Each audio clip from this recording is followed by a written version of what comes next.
টিকতে পারলো না, কিন্তু বিবি রহিমা মানুষদেরকে ডাক দিয়া কয়, তোমাদের নাকি গন্ধ লাগে, কিন্তু আমার নাকি গন্ধ লাগে না, কারণ আমার স্বামী শুধু স্বামী না, তিনি আল্লাহর পয়গম্বর।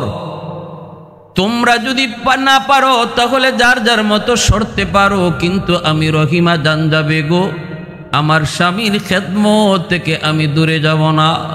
কয় তাহলে স্বামীর নিয়ে তাড়াতাড়ি দূরে চলে যাও। রাস্তায় চলে আসলেন, ঘর থেকে এলাকা থেকে মানুষেরা বের করে দেয়, রাস্তায় চলে আসলেন। পথিকেরা কই, রহিমা তোমরা যদি এখানে বসা থাকো, আইয়ুবের শরীরের দুর্গন্ধের কারণে আমরা চলাচল করতে পারি না গো, অন্য কোথাও চলে যাও। চলে গেলেন হাওরে। জমি জমার কাম কাজ করে কৃষকেরা এরা বাধা দেয়, এখানে যদি থাকো জমি জমায় কাম করা আমাদের পক্ষে সম্ভব হবে না।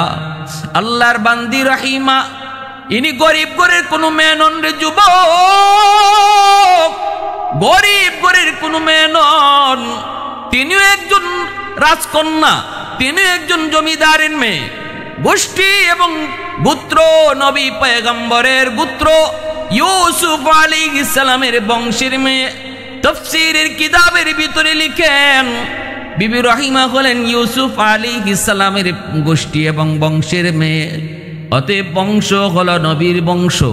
আবার সম্পদের দিক দিয়েও বাবা ছিলেন জমিদার বাদশাহ, এত সম্পদশালী সুন্দরী, আবার সম্ভ্রান্ত বংশের একজন নারী, মহিষী নারী। বিবি রহিমা স্বামীকে ছেড়ে যেতে রাজি হন নাই। মানুষেরা কয়, জমি জমায় কাম করতে পারি না, তাড়াতাড়ি করে অন্যত্র চলে যাও। স্বামীকে নিয়ে তিনি চলে গেলেন জঙ্গলে, যেই জায়গায় এলাকার মানুষের ময়লা মূত্র ফলানো হইত। একটা ডাস্টবিন ছিল, যেই ডাস্টবিন থেকে এত দুর্গন্ধ বের হতো, মানুষেরা এর পাশ দিয়ে যাইত না, এত দুর্গন্ধ। বিবি রহিমা আল্লাহর পয়গম্বর আইয়ুব আলাইহিস সালামকে নিয়ে তিনি ওই ডাস্টবিনের কাছে যাই একটা ছোট্ট ঝুপড়ি বানাইলেন, কারণ এটাই মনে করলেন এই দিক দিয়ে মানুষের কোনো যাতায়াত নাই, অতএব আমার স্বামীকে নিয়ে যদি এই জায়গায় থাকি তাহলে কেউ আর বাধা দিবে না। এই জায়গাতেই থাকতে লাগলেন, স্বামীর সেবা করেন, কিন্তু স্বামীরে কি খাওয়াবেন, খানার তো প্রয়োজন। তিনি চলে যেতেন সকালবেলা বসতিতে, গ্রামের ভিতরে যায়া তিনি টুকটাক কাম কইরা কিছু খাবার সংগ্রহ কইরা এই খাবার নিয়ে স্বামীকে তিনি খাওয়াইতেন গো। এ আল্লাহর গোলাম স্বামীরে খাওয়াইতেন হালুয়া পাকাইয়া, কিন্তু এই হালুয়া কেমনে খাওয়াইবেন গো, চামচ দিয়ে মুখে দিতে পারেন না, কারণ পুরা মুখটা পুকে খায়া শেষ করে ফেললো, দাঁতের জামিটা পর্যন্ত পুকে খায়া শেষ করে ফেলেছে। চামচ দিয়া যদি খাওয়াইতে যান, চামচটা যদি ওই ক্ষত জায়গার মধ্যে লাগে তাহলে নবী চিৎকার দিয়া উঠে। আঙ্গুল দিয়েও খাওয়াইতে পারেন না, আঙ্গুলের নখটা যদি ক্ষত জায়গার মধ্যে লাগে তাহলে চিৎকার করে উঠেন, চিৎকার দিয়া উঠেন। আল্লাহ পাক রব্বুল আলামিনের কাছে পয়গম্বর শুধু একটাই আবদার করেছিলেন, মালিক, ও মালিক, আমি তোমার কাছে কখনো কখনো বেসুবরি করব না, না শুকরি করব না। আল্লাহ শুধু একটা আবদার করি, মালিক 70 বছর পর্যন্ত আমাকে তুমি সুস্থতার নিয়ামত দিয়েছো, একটা দিনের জন্য আমার নিয়ামত তুমি কেড়ে নেও নাই। আজ তুমি আমাকে অসুস্থ বানাইছো, বছরের পর বছর চলে যায়। আল্লাহ তোমার কাছে একটা আবদার করি, তুমি আমারে অসুস্থতা দিয়েছো, শুধুমাত্র সবর করার মতো তৌফিক তুমি আমাকে দান কইরো। আরেকটা আবদার করি, মালিক, পোকায় যদি আমার দাঁত খায়, পোকায় যদি আমার চেহারা খায়, পোকায় যদি আমার হাতও খায়, পোকায় যদি আমার পাও খায়, পোকায় যদি আমার পুরা বডিটাও খায়, চোখও খায়, কানও খায়, খাক, আমার আপত্তি নাই, কিন্তু মালিক আমার জিহ্বাটা তুমি পোকা দিয়ে খাওয়াও না, কারণ এই জিহ্বা দিয়ে আমি আল্লাহ আল্লাহ জিকির করি। আল্লাহ আমার জিহ্বাটা যদি পোকায় খায়, আমি কেমনে তোমারে আল্লাহ কয়া ডাকমু, কেমনে তোমারে আল্লাহ আল্লাহ জিকির করমু? আল্লাহ তুমি আমার জিহ্বাটা পোকা দিয়া খাওয়ায় না। আল্লাহর পয়গম্বর আল্লাহর কাছে আবদার করেছে, মালিক সবর করার তৌফিক দান কইরো। এ আল্লাহর গোলাম বিবি রহিমা কেমনে তিনি খাওয়াবেন, কিভাবে খাওয়াবেন? চামচ দেওয়া পারেন না, হাত দেওয়া পারেন না। ওই অবস্থায় নিজের জিহ্বাটার মধ্যে হালুয়া উঠাইয়া ওই জিহ্বাটারে চামচ বানাইয়া জিহ্বাটার পয়গম্বরের মুখের ভিতরে ঢুকাইতেন। নিজের জিহ্বাটারে, নরম জিহ্বাটারে ভিতরে ঢুকাইয়া অলকমের কাছে নিয়ে তিনি হালুয়াটা ভিতরে ঢুকাইয়া দিতেন। আল্লাহর বান্দি স্বামীর প্রতি কি পরিমাণ ভালোবাসার ভক্তি! যেই দুর্গন্ধ মানুষ থাকতে পারে না, ওই দুর্গন্ধ মুখের মধ্যে নিজের জিহ্বাটারে চামচ বানিয়ে হালুয়া ঢুকাইতেছেন। এ দুনিয়ার মুমিন বান্দা বান্দিরা শুনো, বিশেষ করে আমার মা বোনেরা খেয়াল করো। আমার নবী রহমতের নবী বলেছেন, কোন মহিলার উপরে যদি তার স্বামী রাজি থাকে, আর যদি আর মহিলা দুনিয়া থেকে বিদায় নেয়, ওই মহিলার জন্য জান্নাতের গ্যারান্টি নবী দিয়েছেন। আল্লাহর নবী বলছেন, যদি আল্লাহর পরে কাউকে সেজদা করার আদেশ আল্লাহ দিত, তাহলে আমি নবী বলি মালিক দুনিয়ার নারীদেরকে তার স্বামীকে সেজদা করার জন্য আদেশ দিয়ে দিত। এতটা সম্মান, এতটা ইজ্জত আল্লাহ পাক স্বামীকে দিয়েছেন রে আল্লাহর বান্দি। এবার আল্লাহর বান্দি বিবি রহিমা চামচ বানাইলেন নিজের জিহ্বাটারে চামচ বানায়া স্বামীরে তিনি এইভাবে হালুয়া খাওয়ান। একদিন জিহ্বার মধ্যে একটা পোকায় কামড় মারলো। ওই পোকার কামড় খাইয়া বিবি রহিমা চিৎ হইয়া মাটিতে পড়া গেলেন, বেহুশ হয়ে গেছেন যন্ত্রণায়। হুশ ফেরার পর স্বামীকে ডাক দিয়া বলেন, স্বামী গো, কেমনে আপনি সহ্য করেন এতগুলি পোকার কামড়? একটা পোকার কামড় আমি সহ্য করতে পারলাম না। আর আজকে আপনি বছরের পর বছর, এতটা বছর যাবৎ কেমনে আপনি পোকার কামড় সহ্য করেন গো স্বামী? একটু আল্লাহর কাছে বলেন, একটু আল্লাহর কাছে চান, আল্লাহ যেন আপনারে সুস্থ করে দেয়। পয়গম্বর আইয়ুব আলাইহিস সালাম বিবিকে ডাক দিয়ে বলেন, বিবি তুমি কি অধৈর্য হয়ে গেছো? তুমি কি অধৈর্য হয়ে গেছো গো বিবি? যদি তোমার কষ্ট হয় তাহলে তুমি চলে যাও। তোমার যদি কষ্ট হয় তুমি চলে যাও, আমার কোনো আপত্তি নাই, আমি তোমার উপর রাজি আর খুশি। ওই দিন যদি ওই বিবিদের সাথে তুমি ওই ঘরে ঘুমাইতে, তাহলে আজ তুমিও দুনিয়া থেকে বিদায় হয়ে যেতে।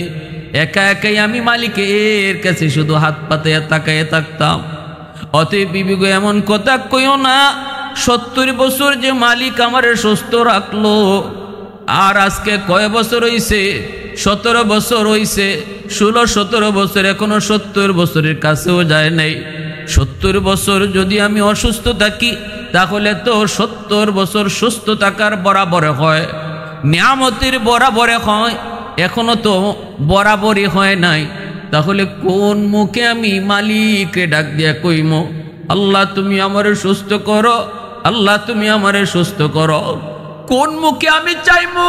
না না, আমি পারবো না। যদি তোমার কষ্ট হয় বিবি গো, তুমি চলে যেতে পারো।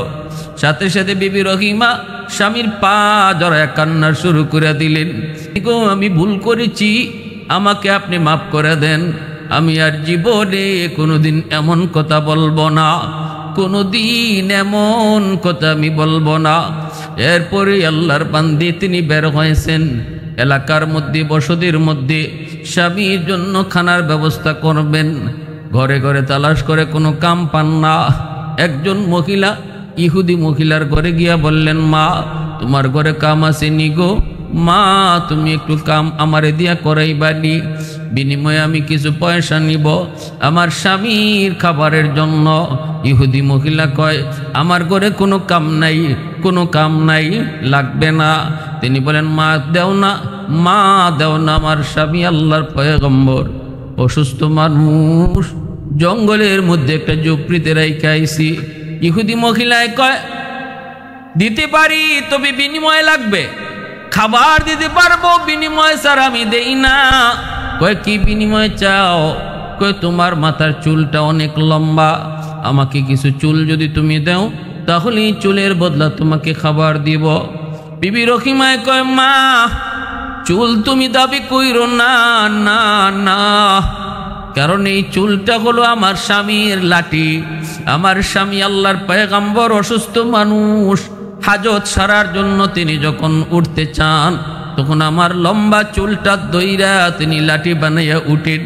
আমার চুলটা তুমি চাইও না, আমার চুলটা দাবি কইরো না, এই চুলটা হলো আমার স্বামীর লাঠি।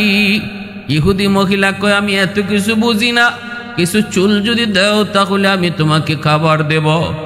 বাধ্য হয়ে বিবি রহিমা স্বামীর কথা মনে করে নিজের চুল দিয়া দিলেন। এইদিকে ইহুদি মহিলা কিছু চুল কাইটা রাখলো আর তিনি খাবার নিয়ে রওনা দিছেন। ইবলিস সাথে সাথে পয়গম্বরের কাছে হাজির হয়ে কয়, মানুষের সুরত ধরে কয় আইয়ুব, রহিমা যে প্রতিদিন তোমার জন্য খাবার নিয়ে আসে জানো নি কেমনে আনে? কয় কেমনে? কয় মানুষের বাড়িতে চুরি কইরে তোমার জন্য খানা নিয়ে আসে। পয়গম্বর কয় অসম্ভব, আমার বিবি এমন হতেই পারে না, কারণ সে শুধু বিবি নয় সেও পয়গম্বরের বংশের, সে শুধু বিবি নয় সেও পয়গম্বরের বংশের। অতএব পয়গম্বরী রক্ত যার দেখে আসি সে কখনো চোর হতে পারে না। ইবলিস কয় আমার কথা যদি বিশ্বাস না হয় তাহলে আজকে আসার পরে দেখো এক ঘরে চুরি করতে যায় তা সে ধরা পড়ে গেছে, তখন তার চুল কেটে দিয়েছে। যদি চুল কাটা পাও তাহলে তুমি বুঝবা সে চুরির ধরা পড়ছে। তোমার কাছে মিথ্যা বলবে, কিন্তু আমি যা বলতেছি তাই ঠিক। আল্লাহর পয়গম্বর এই কথা শুনে বড় কষ্ট পেলেন দিলের মধ্যে, সাথে সাথে কসম করে বসলেন যদি আমি সত্যি রহিমার চুল কাটা পাই তাহলে আমি তারে 100টা বেত মারব এবং আর তারে আমি বিবি হিসাবে রাখবো না। এইদিকে বিবি রহিমা আসতেছেন, আসা মাত্রই পয়গম্বর আইয়ুব খানা মুখে নেন না, না নিয়ে বলতেছি রহিমা তোমার চুল দেখবো, চুলটা একটু দেখাও। চুলটা দেখতে যাইয়ে তিনি দেখতে পেলেন কিছু চুল কাটা। পয়গম্বর তো রাগান্বিত হয়ে গেলেন, গুসায় ফেটে যাচ্ছেন, সাথে সাথে বলতেছে বিবি গো তোমার খানা আমার লাগবে না, তুমি চলে যাও, চলে যাও। তুমি আমার জন্য খানা আনতে গিয়ে বুঝি মানুষের বাড়িতে চুরি করো? চুরি করা মাল আমি খাই না, হারাম মাল কখনো ইমানদার মুমিন হারাম খায় না, হারাম খাইতে পারে না, হারামের ভিতরে কখনো আরাম হয় না। আল্লাহ পাক রব্বুল আলামিন হালাল জিনিসটাকে আমাদের জন্য আল্লাহ পাক রিজিক হিসেবে রাখছেন, হারাম কখনো মুমিন ইমানদারের রিজিক হতে পারে না। যাও তুমি চলে যাও, তুমি চলে যাও, তোমার খানা আমি খাবো না। বিবি রহিমা হাউমাউ করে কান্না শুরু করে দেন। স্বামীর পা জড়ায় কই স্বামী গো কসম খুদার আমি চুরি করি নাই, আমি চোর না গো স্বামী, চোর না, আমি খানা পাই না কোথাও। একজন মহিলা আমার চুল কাটার শর্ত দিয়ে আমাকে কিছু খানা দিয়েছে, আমি যতই বলেছি চুলটা চাইও না, সে আর কোনো কিছুই মানে না। আমি শুধু আপনার কথা খেয়াল করে, আপনার কষ্টের কথা খেয়াল করে আমি আমার চুলটা দিয়েছি, তার বিনিময়ে আমি কিছু খানা নিয়ে এসেছি। কিন্তু আইয়ুব আলাইহিস সালাম তিনি কেমনে বিশ্বাস করবেন? সাথে সাথে আল্লাহ জিব্রাইলকে পাঠায়, কই জিব্রাইল তাড়াতাড়ি আমার হাবিবের কাছে, আমার বন্ধুর কাছে যাও, আমার পয়গম্বরের কাছে যাও, জয়া পয়গম্বরকে বলো রহিমা যা কইছে তাই ঠিক, আর আগে যে কয়ে গেছে সে হলো ইবলিস। আর আমার পয়গম্বরে কইও 100টা বেত মারার যে কসম করেছিল এই কসম পুরা করার জন্য 100টা ছোট ছোট কঞ্চি হাতে নিয়া একবার শুধু রহিমার গায়ে আঘাত করত, কসম পুরা হয়ে যাবে। জিব্রাইল আমিন আইসা হাজির, নবীকে ডাক দিয়া বলতেছেন নবী গো রহিমা যা বলছে তাই ঠিক, আর আগে যে বলে গেছে সে মানুষ না, সে আপনার কোনো শুভাকাঙ্ক্ষীও না, সে হলো মানুষের চিরশত্রু, তার নাম হলো ইবলিস। কত বড় শয়তান! ইবলিসের কাজটাই হলো মানুষের সফলতা বন্ধ করে দেওয়া। ইবলিস যখনই দেখে কোনো মানুষ আল্লাহকে পাওয়ার লাইনে আগাইতেছে, ইবলিস তখনই তার পথে বাধা হয়ে দাঁড়ায়। ইবলিসের শরীরে আগুন লেগে যায়। কোনো মানুষ যখন আল্লাহকে পাওয়ার রাস্তায় আগায়, ইবলিসের গায়ে সেটা বরদাস্ত হয় না। কারণ আল্লাহর কাছে ওয়াদা করে আসছে যে মানুষের কারণে আজকে আমি জাহান্নামী হয়েছি, ওই মানুষ কেমন করে জান্নাতে যায় আমি ইবলিস দেখব। এই মানুষ কেমনে তোমার খুশি করে এটাও আমি দেখব। আমি তার ডানে বামে সামনে পিছনে সর্বদিক দিয়া ষড়যন্ত্রের জাল বিছিয়ে রাখবো। যাবে কোন পথে? যে পথেই যাবে আমার জালে আটকা পড়বে। কিন্তু আল্লাহ বলে, ইল্লা ইবাদাকা মিনহুমুল মুখলাসিন, আমার মুখলিস বান্দা যারা, তাদের বিন্দু পরিমাণও ক্ষতি করতে পারবি না। যারা আমি আল্লাহকে ভয় করে, যারা আমাকে সাথে নিয়ে চলে, তার কোনো ক্ষতি তুই করতে পারবি না। ইমানদার মুমিন, ভালো করে মনে রেখো, আল্লাহ রিজিক যা আমাদের জন্য আল্লাহ পাক হালাল রিজিকের ব্যবস্থা করেছেন, হারাম থেকে দূরে থাকতে বলেছেন।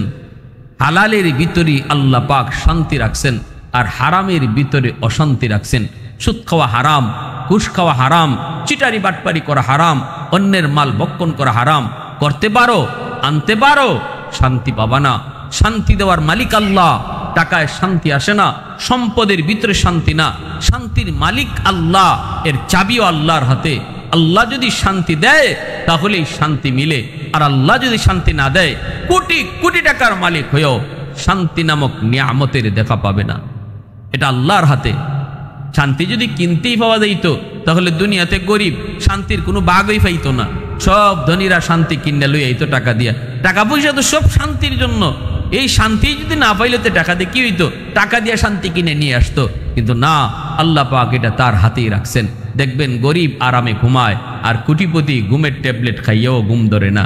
গরিব আরামে ঘুমায়, রিক্সাওয়ালা রিক্সা থামায়া হাতটারে বালিশ বানায় ঘুমায় যায়, আর কোটি কোটি টাকার মালিক মখমলের বিছানায় এসি রুম, এরপরও ঘুম আসে না। আমার ভাইয়েরা, বন্ধুরা, যুবক, এরপরে জিব্রাইল আমিন নবীকে একটা সালাম দিলেন। আল্লাহর পয়গম্বর তিনি সালামের জবাব দিতে একটু দেরি করলেন। আল্লাহ রব্বুল আলামিন জিব্রাইলকে জানাইছে, জিব্রাইল, আমার পয়গম্বর আইয়ুব পরীক্ষায় উত্তীর্ণ হয়ে গেছে। 70 বছর পর্যন্ত যদি আমি তারে অসুস্থ রাখি, সে সাফ সাফ জানাই দিছে, এর ভিতরেও সে একবারও সে না সবুর হবে না, বেসবুর হবে না। এরপরে সে আমার কাছে হয়তো সুস্থতার নিয়ামত আবদার করবে সমানে সমানে গেলে। অতএব আমার আইয়ুবের পরীক্ষায় পাস। ইবলিস, এবার তুই কি করব? ইবলিসে কয়, মালিক আমারও বুঝ হয়ে গেছে। ফেরেশতারা কয়, মালিক আর পরীক্ষা লাগবে না। আইয়ুব নবী তার পরীক্ষায় 100 সফল। আল্লাহ কয়, জিব্রাইল, এবার তুমি যাও। রহিমা গেছে এবার কিসে? এলাকার ভিতরে ঢুকছে খানা আনতে। তুমি যায়া আমার পয়গম্বর আইয়ুবকে আমার সালাম জানাও। জিব্রাইলে আমিন আইসা সালাম জানালেন। নবী সালাম দিতে একটু দেরি করলেন। এরপরে জিব্রাইল সালাম একটু দেরিতে জবাব দেওয়ার কারণে জিব্রাইল জিজ্ঞেস করে, নবী গো, নবী হয়ে যদি সালামের জবাব দিতে দেরি করেন, উম্মত কি করবে? সালাম দেওয়া সুন্নত, জবাব দেওয়া ওয়াজিব। ভালো করে একটা মাসালা বুঝবেন, সালাম দেওয়া সুন্নত, জবাব দেওয়া ওয়াজিব। একজনে সালাম আপনারে দিল, আপনি যদি সালামের জবাব না দেন তাহলে ওয়াজিব তরকের গুনাহ হবে। সালাম যে দিল, সে না দিলে তার গুনাহ হইতো না। কিন্তু কেউ যদি দেলায়, তার জবাব আপনাকে দেওয়ানোই লাগবো, না দিলে আপনার গুনাহ হইব। কবিরা গুনাহ কি জাত গুনাহ? কবিরা গুনাহ হইব। ওয়াজিব তরকের গুনাহ হলো কবিরা গুনাহ। এজন্য সালাম যে দেয় তারে জবাব শোনায়া দিতে হয়। মুখে মুখে মনে মনে জবাব দিল জবাব হয় না। সালামের জবাব সালাম দাতাকে শোনায়া দিতে হয়। এটা হলো সালামের জবাব দেওয়ার তরিকা। আমাদের সমাজে কিছু মানুষ আছে, সালাম দিলে পরে উত্তর না দিয়ে কয় মাথা ঝুঁকি দিয়ে কয় কইয়া কোনো জবাব হয় না। সালামের জবাব দিতে হয় ওয়া আলাইকুম আসসালাম ওয়া রাহমাতুল্লাহ তারে শুনাইয়া। আর রাজনৈতিক কিছু সালাম আছে, আসসালামু আলাইকুম হ্যাঁ তুলে, এটাও কোনো সালাম না, সালামের গোষ্ঠীও না, সালামের বংশও না, সালামের সয় না। কিছু মানুষ আছে আসসালামু আলাইকুমও কয় না, কয় সালাম আলাইকুম। সাম শব্দ আরবিতে মরণ। আমরা সালাম দেই তোমার উপর শান্তি বর্ষিত, আর যে সালাম আলাইকুম কয় এটার অর্থ হইল তুই তাড়াতাড়ি মর। এটা দোয়া করলো না, এটা বদ্দুয়া দিল তো বদ্দুয়া দিল। অতএব সালাম কোনো ফ্যাশন না, সালাম কোনো মুশন না, সালাম কোনো ক্রেডিট না, সালাম কোনো বাহাদুরি না, সালাম কোনো রাজনৈতিক ইশারা না। সালাম হইল আল্লাহকে খুশি করার একটা ইবাদত। এটা ইবাদত করলে যে আগে দেয় তারে আল্লাহ পাক 10টা সওয়াব দান করে। কোন যে সালাম আগে দেয় তারে 100টা নেকি দান করা হয়। জবাব অবশ্যই দিতে হবে, যে সালাম দিল তারে শোনায়া জবাব দিতে হবে, শোনায়া জবাব দিতে হবে। পিয়ারে হাদিরিন, এজন্য আইয়ুব আলাইহিস সালাম একটু দেরি করছেন।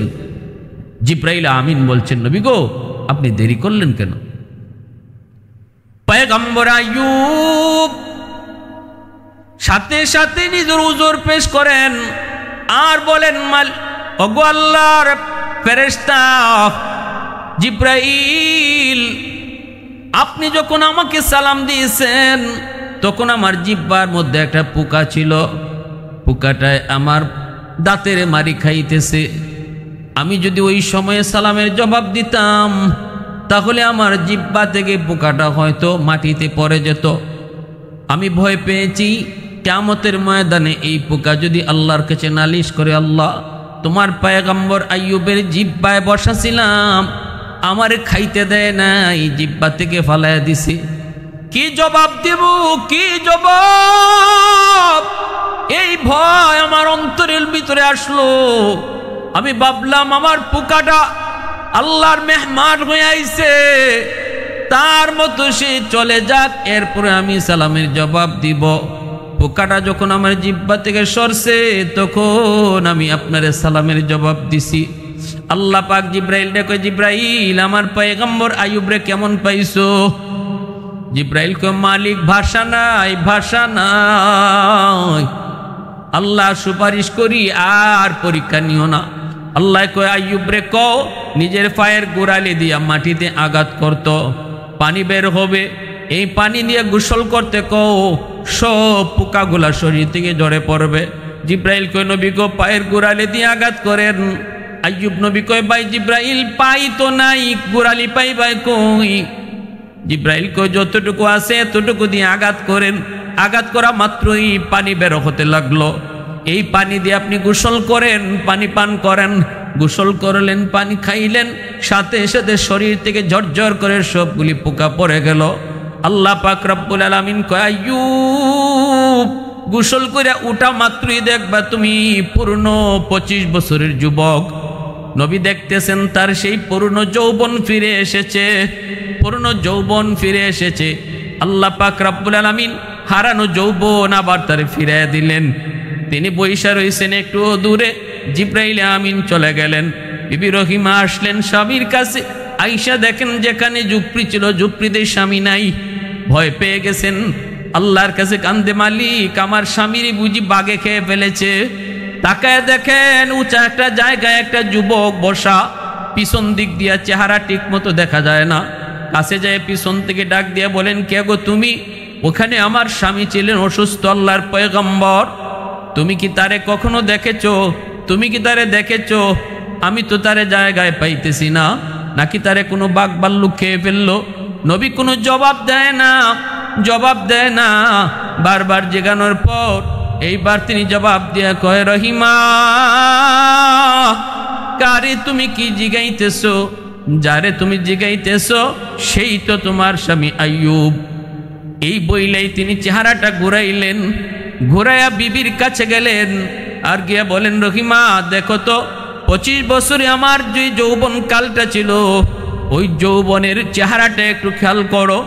খেয়াল কইরাই তিনিও চিনে ফেললেন স্বামীরে, সাথে সাথে বুকে জড়ায় নিলেন আর বলতেছেন, বিবি গো এটা মালিকের পরীক্ষা ছিল, আমি পরীক্ষায় পাশ করার কারণে আল্লাহ পাক আমার হারানো সকল নিয়ামত আল্লাহ আবার ফিরে দিছি।